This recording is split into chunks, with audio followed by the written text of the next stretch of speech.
You can see and do so much in Queenstown, New Zealand in just a couple of days.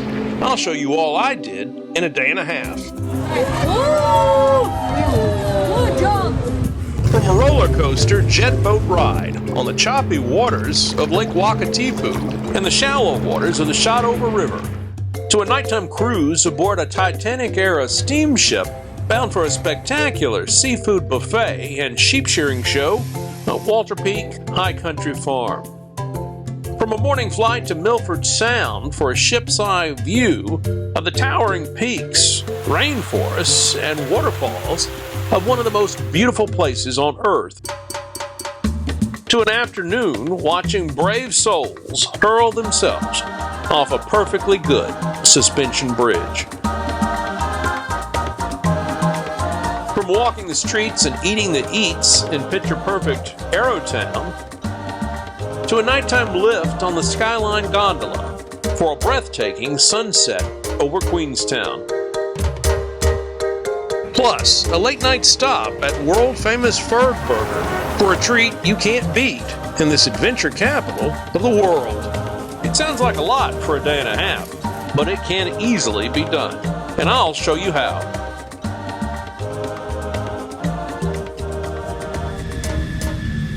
I arrived in Queenstown around 3 p.m. The small, efficient airport is easy to navigate, but my last-minute decision to rent a car from an off-site provider cost me valuable time. Cheap and available isn't always best.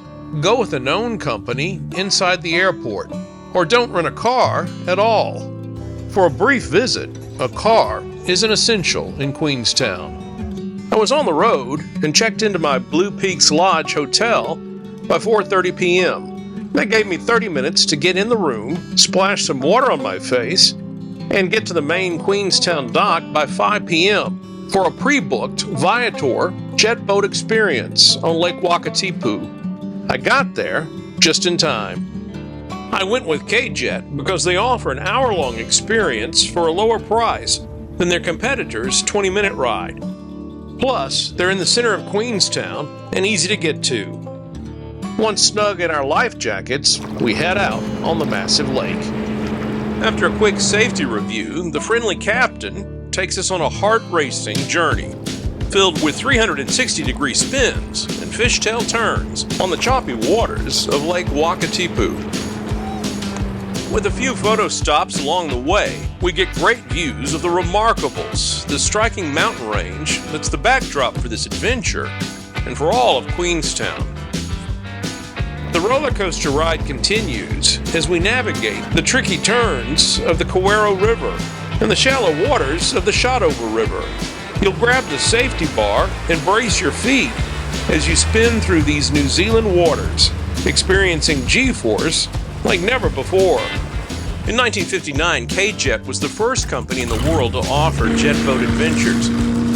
Jetboats are a New Zealand creation, developed here to fly over the country's fast-flowing but shallow rivers. For that reason, they don't have propellers.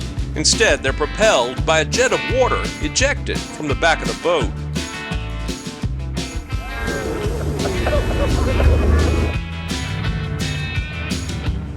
Once back at the dock, I had an hour to kill before my next scheduled excursion on the TSS Earnslaw Steamship to Walter Peak High Mountain Farm for a seafood buffet and sheep shearing demonstration. I book with Viator because I earn Delta Sky miles and because canceling any booked adventure at least 24 hours in advance is easy to do.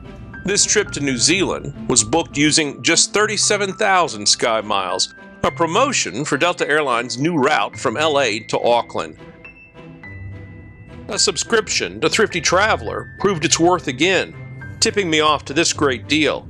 I've included a link to it and all the other places and excursions mentioned in the description. This steamship ride, plus seafood buffet and sheep show, was one of the most enjoyable experiences I had in all of New Zealand.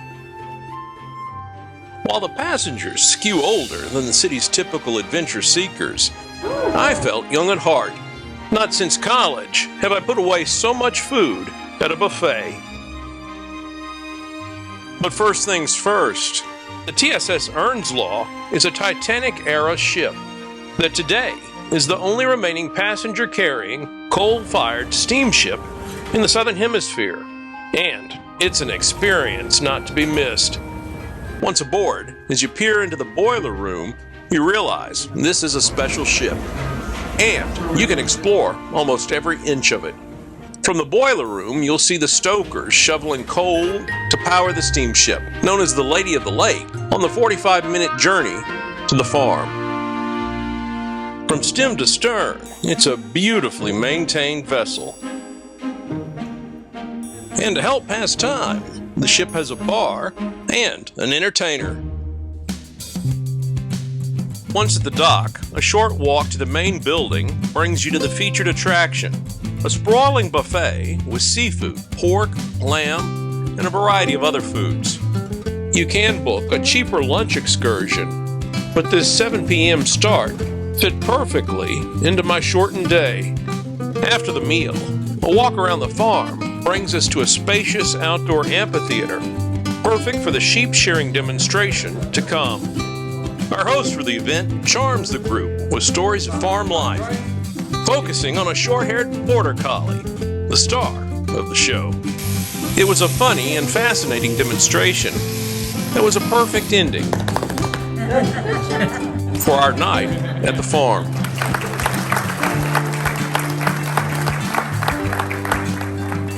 The 45-minute journey back aboard the Earnslaw brought us to the dock around 11 p.m. All in all, the Jetboat and steamboat/buffet/sheep adventure were a great 1-2 punch to get my brief time in Queenstown off to a productive start. A hurried walk brings me back to my hotel room for bedtime. The new day's air adventure begins with a 7 a.m. pickup at my hotel, and before I know it, I'm on a true south plane headed to Milford Sound. This pricey flight shortened my time there, and getting to and from there, from 12 hours to 4.5 hours. The other option, a one-way bus trip from Queenstown to Milford Sound, takes 4.5 hours alone. So for me, an expensive flight was the only option. I couldn't spend my one whole day in Queenstown on one excursion.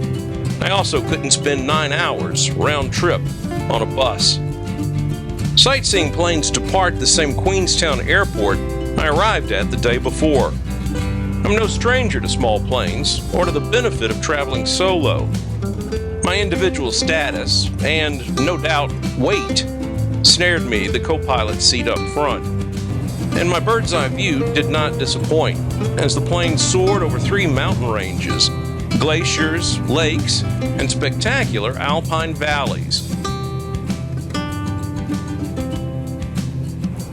Milford Sound is in Fiordland, New Zealand's largest national park.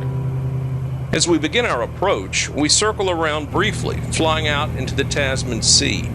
As we descend into the fjord, we get a close-up view of the unique landscape that makes this one of the most beautiful places on Earth.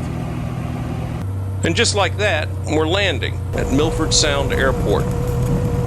As we walk to the bus that will take us to the boat terminal, it's almost sensory overload. The mountain peaks and the low clouds are prelude to even more spectacular sights ahead. Milford Sound is a fjord that extends about 9 miles inland from the Tasman Sea, with granite cliffs reaching nearly 4,000 feet in the air.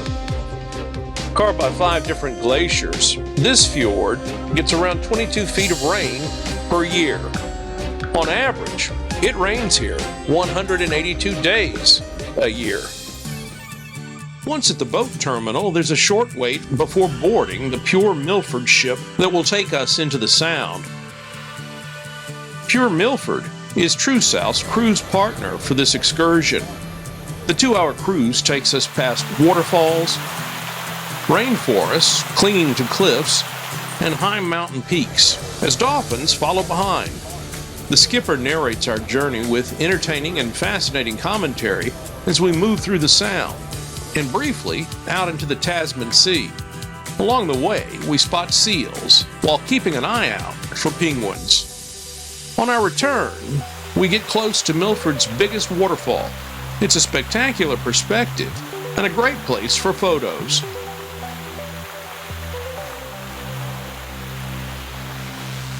Most everyone, as they board, head for the top deck and stay topside for most of the cruise, as I did. But low temperatures and constant wind make dressing warmly essential. Once off the boat, the return bus to the airport awaits in front of the terminal. Back at the airport, a few passengers help our pilot reposition the plane for a quick departure.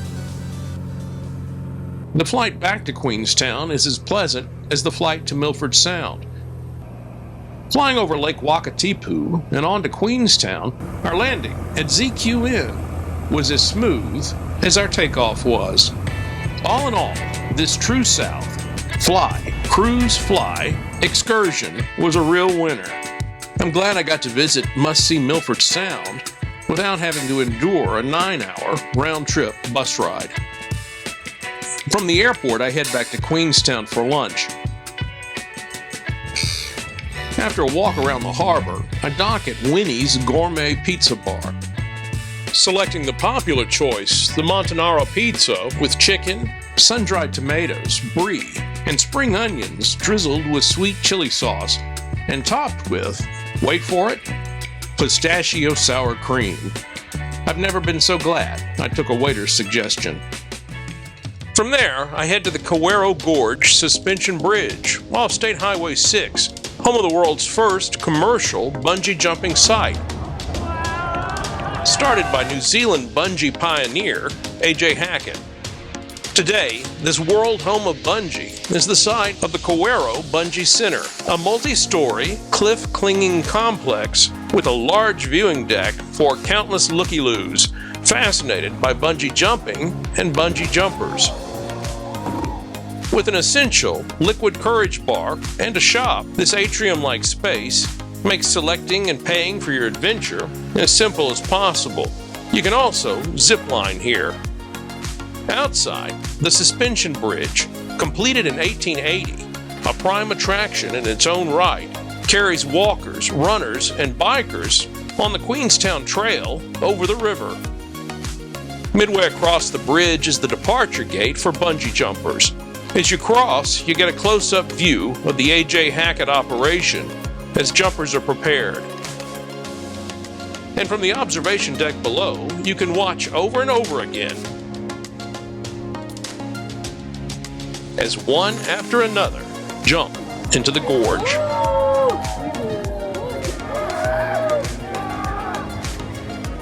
As you look down at the river, you'll see a 2-person recovery boat retrieve danglers, carefully pulling them into the boat.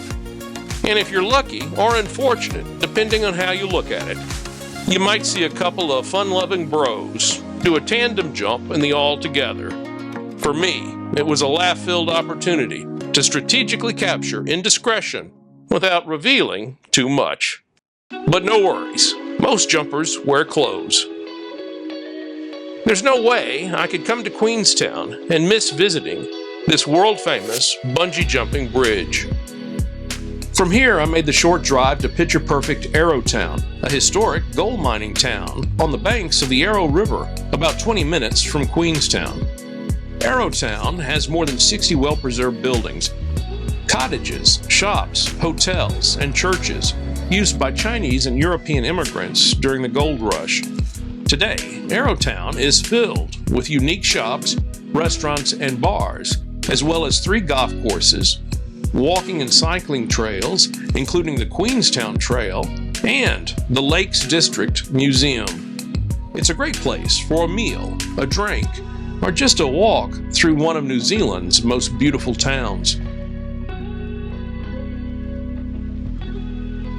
Once back in Queenstown, I explore a bit, before jumping aboard the gondola to Skyline Queenstown, atop Bob's Peak, 1,480 feet above the city in Lake Wakatipu.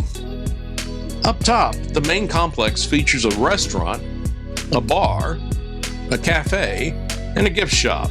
There's also a mountain biking park, and a luge that wasn't operational the night I was there, though several mountain goats did seem to enjoy it.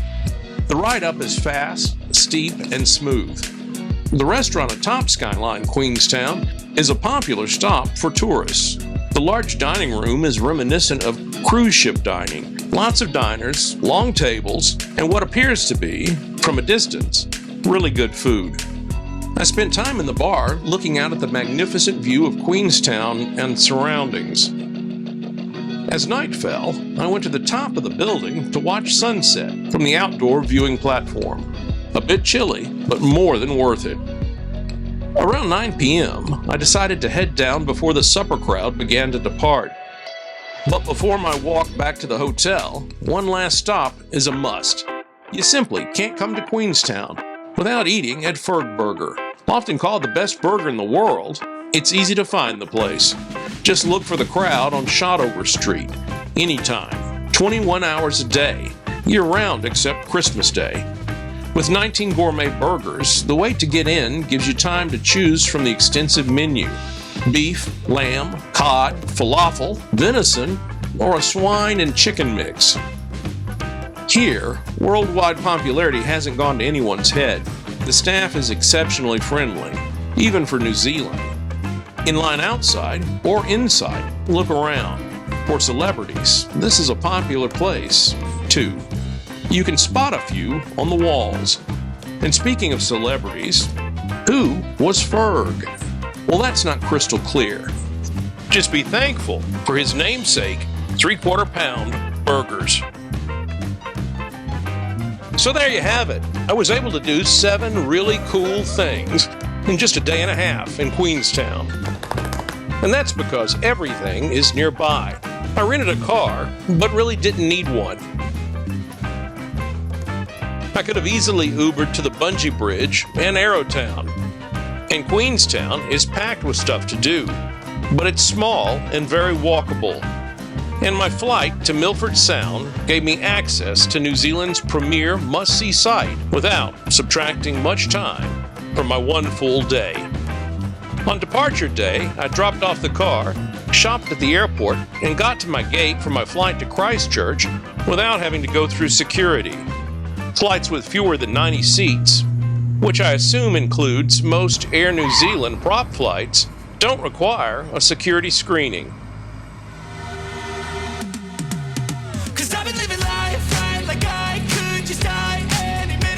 I hope this video helps as you plan your trip to Queenstown. If you like it, like my channel, Newsocracy, too. There you'll find similar videos focusing on Hawaii, French Polynesia, San Francisco, Majorca, Cornwall, Brighton Beach, and London. Plus lots more New Zealand.